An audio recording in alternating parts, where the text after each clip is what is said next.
O'rta Osiyo cho'l toshbaqasi mamlakatimiz hududining barcha tekislik qismlarida tarqalgan.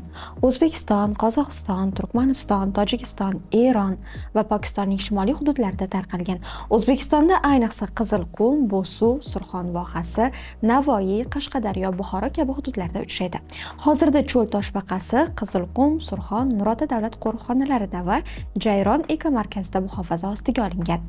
Toshbaqa yiliga atigi 90-100 kun faol bo'ladi. Qolgan 250 kunini esa qishdan yoki jazirama issiqdan himoyalanib uxlab o'tkazadi. Bu tur million yillar oldin ham mavjud bo'lgan. Shuning uchun ham ba'zi olimlar uni tirik dinozavr deb atashadi. Qoboq ustidagi har bir halqa 1 yil degani. Daraxtdagi yillik halqalar kabi toshbaqaning ham yoshi shu yo'l bilan halqalar soni bilan aniqlanadi. Tadqiqotlar shuni ko'rsatadiki, ayrim toshbaqalar quyosh va yulduzlar holati orqali yo'l topa oladi. Bu ulardagi ichki biologik kompas mavjudligiga dalildir. O'rta Osiyo cho'l toshbaqasi 2020-yil O'zbekiston Qizil kitobining 5-nashriga kiritilgan.